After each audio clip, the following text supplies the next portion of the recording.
Olha só, gente.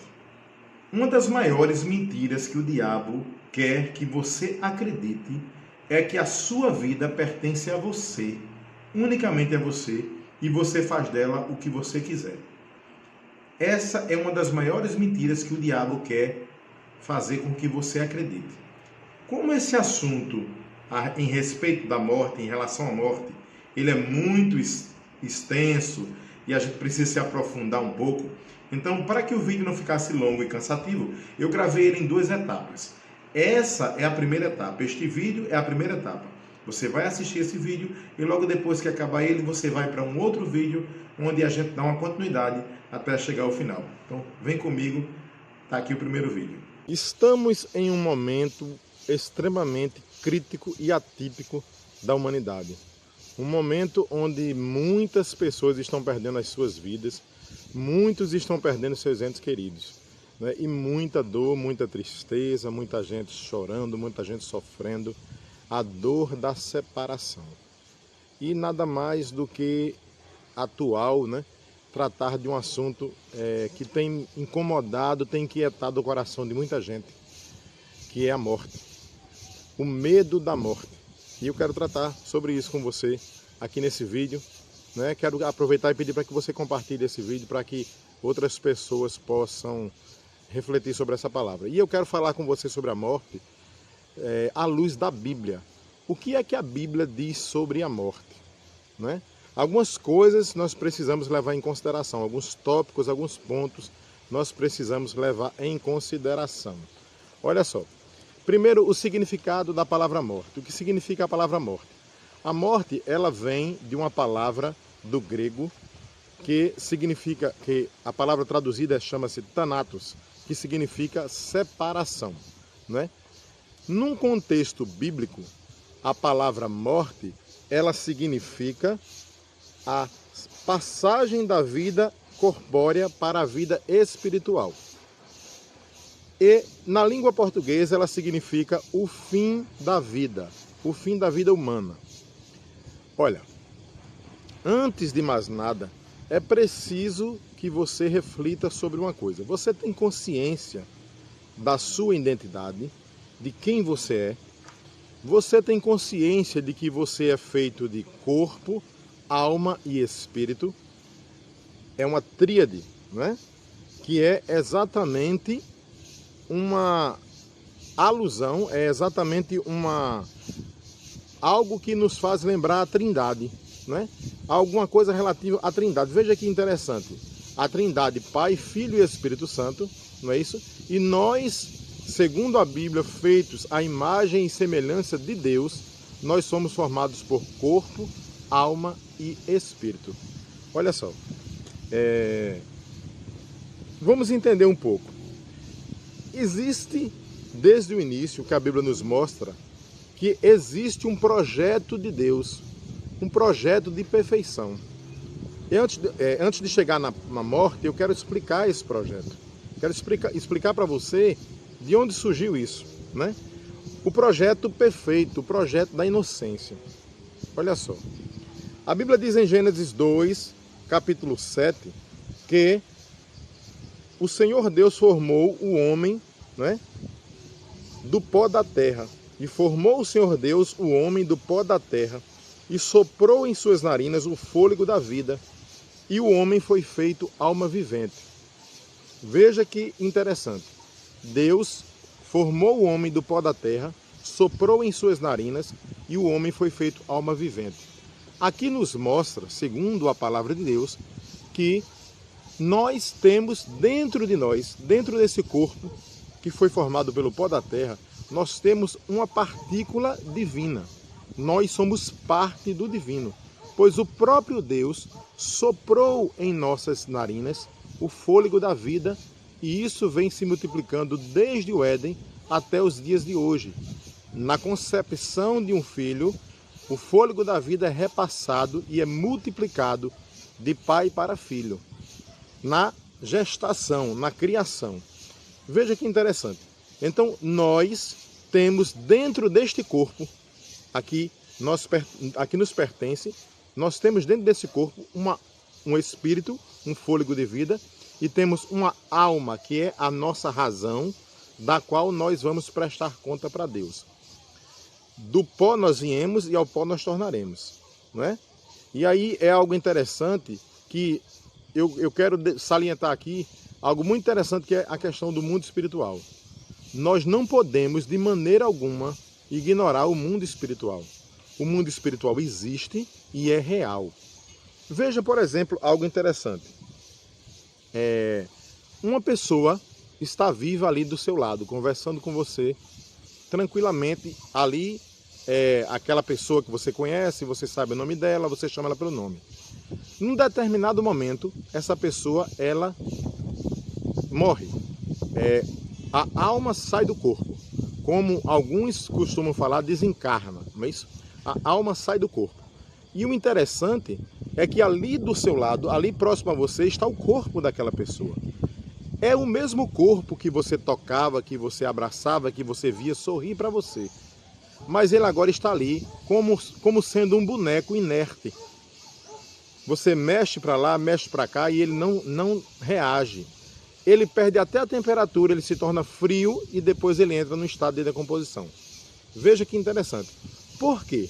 Porque de fato saiu de dentro daquele corpo o ser a quem você se reportava. Aquele ser que você conhecia, que interagia com você, que falava com você, que sorria, que brincava, que tinha um intelecto e que usava esse intelecto para interagir com você e para viver aqui na Terra, ele apenas se utilizava daquele corpo. E agora, naquele dado momento, aquele ser, ele sai daquele corpo e ele vai para uma outra atmosfera, um outro universo, né? Uma outra situação. E aí o corpo fica ali inerte, gelado, e depois ele começa a apodrecer, mostrando para nós claramente que aquele corpo não é nada sem o ser que dentro dele habitava, sem a alma, o ser vivente que Deus soprou na narina do homem. Então isso prova-nos claramente que aquele mistério da morte vem nos revelar que a alma saiu do corpo e foi para um lugar onde nós não temos acesso. Isso não significa dizer que esse lugar não exista, mas aquele ser que estava ali perto de você, ele agora deixa apenas a casa, a morada física, que ele utilizava para se locomover na terra e para interagir com as pessoas. Na verdade, você olhando para mim, você não vê a mim, você vê o corpo que eu utilizo. Você vê o meu corpo físico, mas o meu ser você só conhece através das minhas ações, dos meus sentimentos demonstrados, não é? De tudo aquilo que você convive comigo e interage comigo. Num determinado momento, este ser vai sair deste corpo e vai voltar para o Pai, de onde ele veio. E apenas o corpo físico, a matéria, vai ficar aqui e vai se decompor e vai voltar para o pó da terra. Isso nos deixa claro que nós somos seres espirituais dotados de um corpo. Então, observa só. Deus, ele teve uma preocupação com criar esse ser e que esse ser convivesse numa atmosfera de inocência. Por quê? Porque no dado momento em que o mal entrasse, o conhecimento do mal entrasse na mente desse ser, ele não mais seria uma pessoa pura de coração. Porque ele agora poderia se misturar com o mal, ele agora poderia se envenenar com o mal e passar a praticar o mal. Olha só a preocupação de Deus. Deus criou também e colocou no meio do jardim a árvore da vida. Olha só o que é que diz aqui no Gênesis 2, versículo 9. Diz assim: E o Senhor fez brotar da terra toda árvore agradável à vista e boa para a comida, e a árvore da vida no meio do jardim, e a árvore do conhecimento do bem e do mal. Olha só, aqui está todas as árvores, aqui está citado a árvore da vida e aqui está citado a árvore do conhecimento do bem e do mal. Veja bem, Deus permitiu que o homem, ele tivesse ali toda a árvore para alimento, inclusive a árvore da vida, mas também colocou ali a árvore do conhecimento do bem e do mal. Olha só que interessante, Deus deu ao homem o direito de escolha. Ele permitiu que o homem tivesse acesso, mas disse, olhe, não é bom que você faça isso aqui. Porque se você fizer, vai modificar a sua existência. Veja que interessante. Na sequência, eu quero te mostrar uma coisa muito interessante. Olha, o direito de escolha e o conselho de Deus. Olha só, Gênesis 2:17. Tudo isso eu estou falando, gente, porque eu quero chegar na morte, viu? Porque o assunto em questão aqui é o medo da morte. Olha só, Gênesis 2:17. Mas da árvore do conhecimento do bem e do mal, dela não comerás, porque no dia em que dela comeres, certamente morrerás. Olha a morte aparecendo aqui. Por que a Bíblia aqui nos fala de morte? Porque Deus alerta para a morte. Porque é exatamente o que eu estava te dizendo. No momento em que o homem passa a conhecer também do mal, ele perde a sua inocência. E na hora que ele perde a sua inocência, a probabilidade de contaminação do seu ser era praticamente 100%. E aí agora, com o ser sendo possível de ser contaminado, ele agora teria que passar pelo processo da morte, que é a separação. A morte, como nós vimos lá no início, significa separação. No momento em que o homem peca, que Deus dá a oportunidade, ele desobedece, não é? Ele peca e o pecado agora faz separação entre ele e Deus.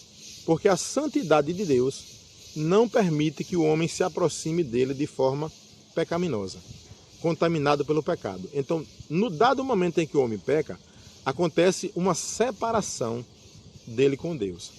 Começa por aí todo o processo que vai ser necessário levar à morte. Veja bem o que eu estou te dizendo. É muito triste, é doloroso. A separação de um ente querido é triste, é ruim, ninguém gosta disso. E você e eu, nós não nos acostumamos com a ideia da morte, porque Deus nos criou para um projeto eterno, um projeto de viver no bem e viver na inocência sem conhecer o mal. Então, no momento em que o homem pecou e que nós passamos a conhecer o mal, e como consequência disso a necessidade da morte veio, nós não aceitamos aquela condição.